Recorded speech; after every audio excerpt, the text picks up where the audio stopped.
రాజ్ తరుణ్ కథలో మలుపులే మలుపులు. అయితే ఈ మలుపులు ఇప్పుడు ఎటు దారి తీయబోతున్నాయి. ఒక పక్క సూసైడ్ నుంచి మరో పక్కన మిగతా పాత్రలు కూడా ఎంటర్ అయ్యాయి. అయితే దీన్ని ఇంటర్వెల్ అనుకోవాలా? లేదా క్లైమాక్స్ సీన్ అనుకోవాలా? లేదా కథ ఇప్పుడే ప్రారంభమైంది అనుకోవాలా? రాజ్ తరుణ్ విషయంలో ఏం జరుగుతుంది అనే దానిపైన మనతో పాటు సీనియర్ జర్నలిస్ట్ హేమసుందర్ గారు ఉన్నారు. వారిని అడిగి తెలుసుకుందాం. సార్ నమస్తే. నమస్తే అండి. సార్, రాజ్ తరుణ్ వార్తల్లో వివాదాస్పదంగా మారాడు. అది కాక ఇది ఒక రోజో, 2 రోజులో కాదు. ఇది దాదాపున ఒక వారం పైనుంచే ఈ యొక్క ఇష్యూస్ తెలుస్తూ వస్తున్నాయి. అది కాక ఎప్పుడైతే లావణ్య లాయర్‌తో మాట్లాడిన సందర్భంలో సూసైడ్‌కి సంబంధించినటువంటి ఇష్యూస్ కూడా వచ్చాయి.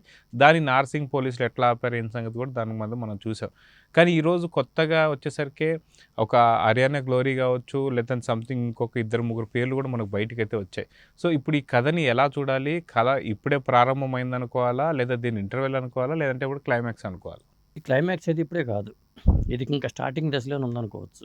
ఒక్కొక్కటి బయటకు వస్తున్నాయి.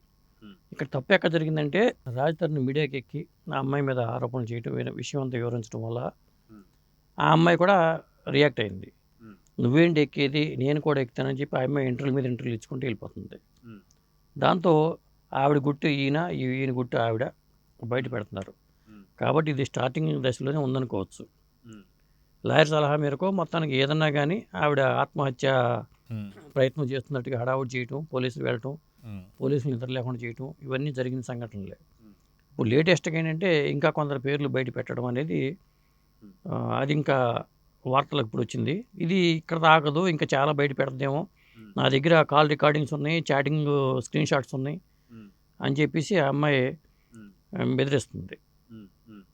అంటే ఇప్పటికీ నాకు అతనంటే ప్రేమే, వస్తే నేను యాక్సెప్ట్ చేస్తానని కూడా చెప్తుంది.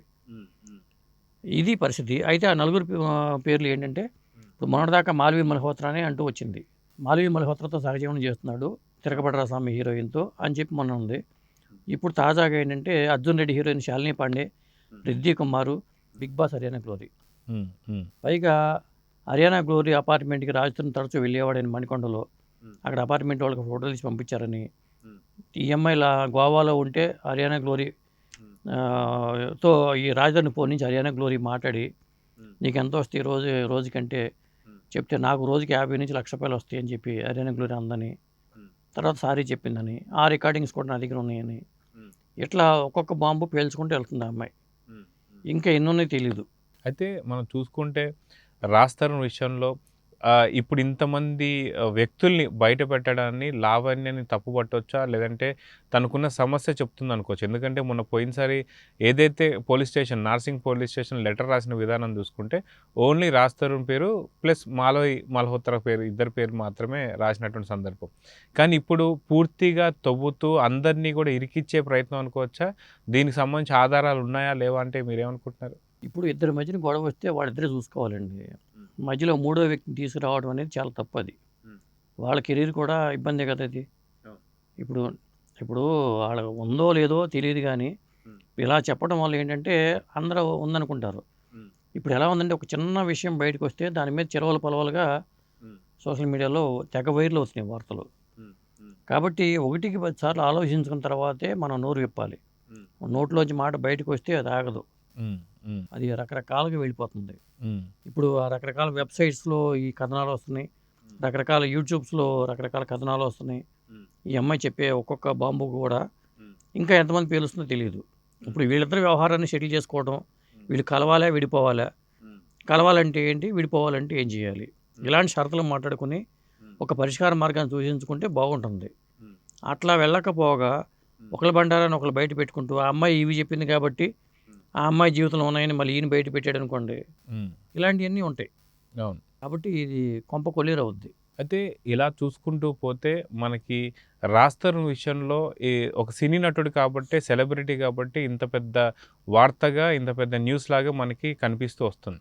అయితే సినీ సెలబ్రిటీ కాబట్టి సినిమాకి సంబంధించిన ఒక లీగల్ టీమ్‌ని ఏదైనా ఏర్పాటు చేసుకొని, సినిమా వాళ్ళకి సంబంధించిన ఇష్యూస్ బయటికి పొక్కకుండా సినీ వర్గంలో కొంతమంది పెద్దలు కూడా దీంట్లో ఒకసారి పాల్గొని దీనికి సమస్యను పరిష్కరిస్తే సినీ రంగం నుంచి వచ్చేటువంటి సమస్యలు కావచ్చు, లేదంటే సినీ రంగంపై పడే మచ్చ కావచ్చు రాకుండా ఉండొచ్చు కదా!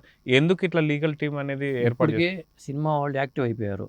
మూవీ ఆర్టిస్ట్ అసోసియేషన్ దీని మీద తీవ్రంగా కొన్ని యూట్యూబ్ ఛానల్స్ మీద వాటి మీద ఆల్రెడీ వాళ్ళు ఇచ్చిన కథనాలను పెట్టుకుని వాళ్ళకి ఆల్రెడీ నోటీసులు కూడా ఇస్తున్నారు.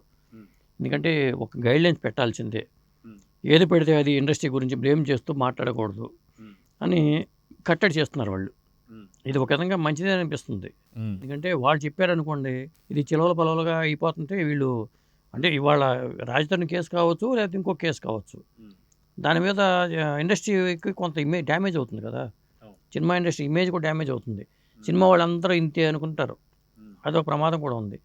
అందుకనే కొన్ని గైడ్లైన్స్ ఫామ్ చేసుకోవాల్సిందే యూట్యూబ్ ఛానల్స్. అసలు ఎవరు పెడితే వాళ్ళు యూట్యూబ్ ఛానల్స్ పెట్టకూడదు, ఎవరు పెడితే వాళ్ళు వెబ్సైట్స్ పెట్టకూడదు అనే నామ్స్ కూడా రాబోతున్నాయి. చేస్తున్నారు, ఇది కట్టడి చేస్తారు. ఎందుకంటే ఒక మెయిల్ ఐడి ఉన్నంత మాత్రాన ఛానల్ పెట్టేసుకోవడం ఏంటి, ఇలాంటివన్నీ చేయడం వల్ల ఇట్లా ప్రచారం అయిపోతుంది. దీనికి కట్టడి చేయాలి. ఇప్పుడు నిజం చెప్పడం వేరు, కొన్ని అబద్ధాలు నిజాలుగా ప్రచారం చేయడం వేరు. సోషల్ మీడియా వచ్చాక జర్నలిజంలో ఉన్నప్పుడు ఏంటంటే కొంత నిజంతోనే వార్తలు వచ్చేవి. సోషల్ మీడియా వచ్చాక కొన్ని అబద్ధాలు కూడా నిజాలుగా వెళ్ళిపోతున్నాయి జనంలోకి. దీన్ని కట్టడి చేయాలనేది ఇండస్ట్రీ ఆలోచన. దాని మీదే కొన్ని ఛానల్స్ కూడా నోటీసులు పంపించారు. ఇక నుంచి కూడా ఇట్లాంటివి ఏమైనా వస్తే కూడా మానిటరింగ్ చేయడానికి కూడా ఒక వింగ్ ఏర్పాటు చేయబోతున్నారు ఇండస్ట్రీ పరంగా కూడా. అయితే సాధారణంగా చూసుకుంటే సినీ ఇండస్ట్రీ అని చెప్పేసి అంటుంటాం. సాధారణంగా బయట ఎన్నో రకాల ఇండస్ట్రీస్ ఉంటాయి, ఎన్నో రకాల ప్రోడక్ట్స్ బయటకు వస్తుంటాయి. కానీ ఇక సినీ ఇండస్ట్రీ అనేది ఉన్నది చాలా చిన్నదైన, అంటే దాంట్లో ఉండే వ్యక్తులు చాలా బయటికి కనిపించే వ్యక్తులు, స్టార్స్ ఎవరైతే ఉన్నారో చాలా తక్కువ మంది ఉంటుంటారు. సో ఇలాంటి వ్యక్తులకు కావచ్చు, లేదంటే మనకు ఒక యాక్టర్ స్థాయిలో ఉన్నటువంటి వ్యక్తులు కావచ్చు, వీళ్ళకంటూ ఒక లీగల్ టీం ఒకటి ఏర్పాటు చేసుకొని ఏదన్నా సరే వాళ్ళకున్న సమస్య చెప్పే ముందు డైరెక్ట్గా పోలీస్ స్టేషన్కి వెళ్ళే ముందు లీగల్గా ఇక్కడ సంప్రదింపు చేస్తే వీళ్ళకి సినిమా రంగంలో ఉండేటువంటి కొంత మచ్చ అనేది బయటికి పొక్కకుండా ఉండే అవకాశం ఉంటుంది. యోచన బాగానే ఉంది. అలా చేస్తే ఇప్పుడు ఏంటంటే ఇష్యూ వచ్చింది, నా మీద ఎలాంటి ఇష్యూ వచ్చిందని రాజధాని లాంటి వాళ్ళు ముందుగానే అప్రోచ్ అయ్యి దీనికి ఏం చేస్తే బాగుంటుంది, లేకపోతే నేను మీడియాకి వెళ్ళమంటారా, వాళ్ళ సలహాలు సంప్రదింపులు తీసుకోవడం, లీగల్ టీం సంప్రదించుకోవడం. సినిమా ఇండస్ట్రీ వ్యక్తులు కాబట్టి ఇండస్ట్రీ నుంచి కూడా సపోర్ట్ తీసుకున్న తర్వాతే వీళ్ళు బయటికి రావటం, ఇలాంటి వాటిని బయటికి ఎక్స్పోజ్ చేయడం అనేది చేస్తే బాగుంటుంది అనేది. అదే వీళ్ళకి అసలు ఇదే విధంగా చూసుకుంటే ఎప్పుడైతే ఒక లీగల్ టీంని ఏర్పాటు చేసుకొని లీగల్ టీంకి చెప్పకుండా బయటికి వెళ్ళిన వాళ్ళపైన చర్య కూడా తీసుకునే అటువంటి ఒక నామ్స్ ఏదైనా ఉంటే కొద్దిగా సినిమా ఇండస్ట్రీ పైన పడే మచ్చ కూడా తగ్గుతుంది అంటే కొన్ని సమస్యలు ఉన్నాయి. ఇప్పుడు మా మెంబర్ అయితే ఓకే, ఇండస్ట్రీలో ఏదో ఒక డిపార్ట్మెంట్లో మెంబర్ అయితే ఓకే, మెంబర్ కాని వాళ్ళు కూడా ఉంటున్నారు. వాళ్ళు కూడా సినిమా వ్యక్తులుగా చలామణి అవుతుంటారు. లావణి అనే ఆవిడ ఉంది, ఆవిడకి ఎందులోనే మెంబర్షిప్ ఉండదు. దానికి ఒక నామ్స్ ఉంటాయి, దాంట్లో డబ్బులు కట్టాలి, దాంతో రావాలంటే. రాజధాని లాంటి వాళ్ళకి ఉండొచ్చు, ఎందుకంటే ఆయన సినిమాలు చేశాడు కాబట్టి మెంబర్షిప్ తీసుకుని ఉండొచ్చు. ఇట్లా మెంబర్షిప్ ఉన్నవాళ్ళు ఇండస్ట్రీలో సినిమాలు చేస్తున్నా కానీ సినిమా ఇండస్ట్రీ ఏదో రూపంలో కనెక్షన్ ఉన్నవాళ్ళు మాత్రం ఇక్కడ టీంని సంప్రదించి లేకపోతే సినిమా రంగం పెద్దలను సంప్రదించిన తర్వాతే బయటికి ఎక్స్పోజ్ అవ్వడం బెటర్. కానీ ఊరికి అల్లరి చేసుకోవడం వల్ల అనవసరంగా వీధికి ఎక్కినట్టుగా అవుతుంది. మొత్తానికి ఈ రాజ్ క్రైమ్ కథా చిత్రం కావచ్చు, లేదా రాజ్ ప్రేమ కథా చిత్రం కావచ్చు, ఎప్పటికీ దీనికి ఒక ఫుల్ స్టాప్ పడుతుంది అనుకోవచ్చు, లేదా క్లైమాక్స్ పడుతుంది అంటే ఏం చెప్తారు? ఆయనే ఒక సినిమా టైటిల్ ద్వారా చెప్తుంది కదా, తిరగబడరా స్వామి అని. తిరగబడరా స్వామి అనే సినిమా రేపు 2వ తారీఖు రిలీజ్ కాబోతుంది. మరి ఈయన కూడా ఆ సినిమా ప్రకారం తిరగబడతాడా లేదా వినకుంటాడా అనేది చూడాలి. ఓకే, సో మొత్తానికి చూద్దాం సార్. ఖచ్చితంగా రాజ్ తరుణ్ కథలో క్లైమాక్స్ ఎప్పుడు అనే దానికి ఎలాంటి ఆన్సర్ వస్తుందో కాలమే నిర్ణయించాలి. చూద్దాం, జరుగుతుంది. నమస్తే.